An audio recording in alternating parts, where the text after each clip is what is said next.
Welcome to today's sports newscast, and I'm your everyday anchor, Jonathan J. Robinson. Now, basically, what I'm going to talk to you about today is a topic in the industry of sports that's currently going on that's relevant, but how it magnifies and basically um, justifies everything that we've done in the past month.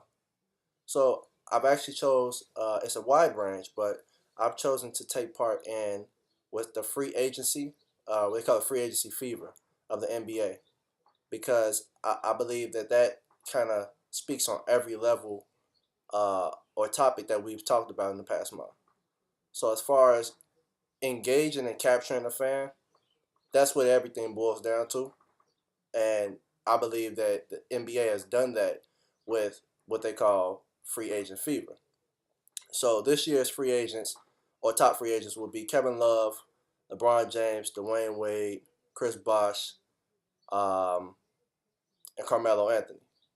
So those are obviously big names in the NBA, and since they're free agents, everybody wants to know where they're going to go, are they going to stay.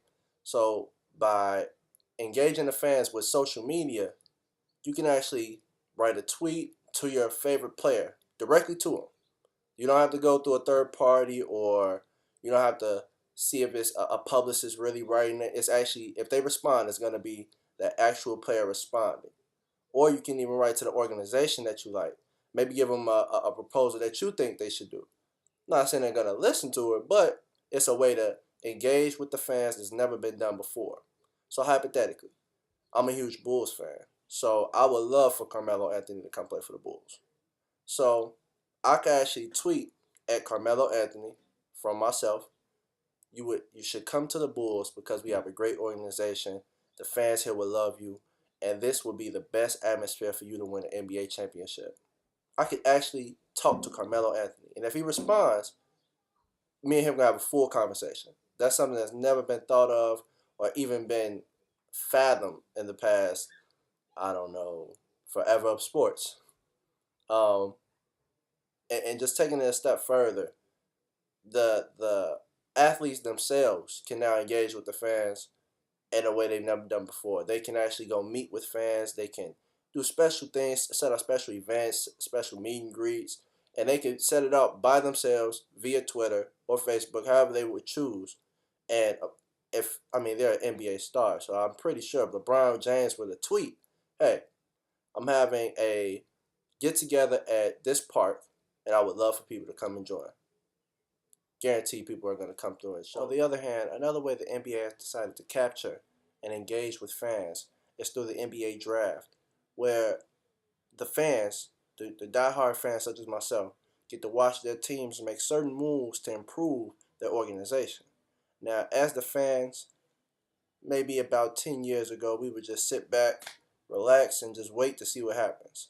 But now we can go through the same tapes and watch the same details that our favorite organizations see, and see why they made those moves, and maybe comment on why we think that's not the best move, or maybe engage with other fans that love the team just as much or dislike the team as much as we love the team on why they made such a good or bad decision.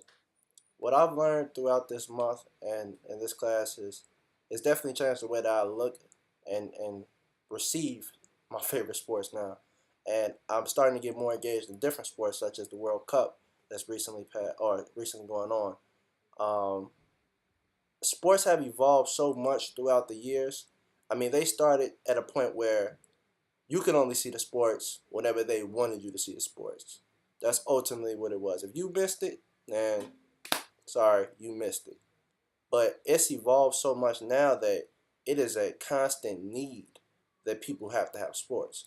I mean, you can have a horrible day at work or school or whatever you do in your everyday life, and you might come home, relax on the couch, and watch that one highlight that changes your entire mood.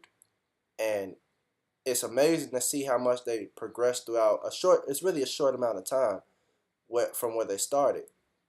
So to imagine where they're going to go with it next is just going to be amazing for all fans. And even if you're not a fan, if you simply just relax and watch a sport, any sport, I can almost guarantee that you're going to eventually become involved and engaged in that sport, because it's going to I don't know, bring back memories and moments that you had when you first watched that first highlight. For example, for myself, one of my favorite highlights is when I first saw Michael Jordan do the push. Well, he kind of pushed off, to be honest, but he hit the shot, and the excitement and the enthusiasm that he had after hitting that shot was just blew everything out of the park for me. The shot was great, but it was the intensity and the amount of want that he had in that game that transcended me into the fan that I am today.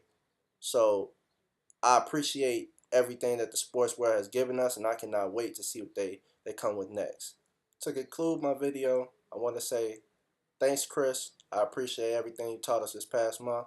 Hope to see you in the future, and you'll definitely see me graduate and walk eventually a couple years into the Hall of Fame of Full Sail. Thanks.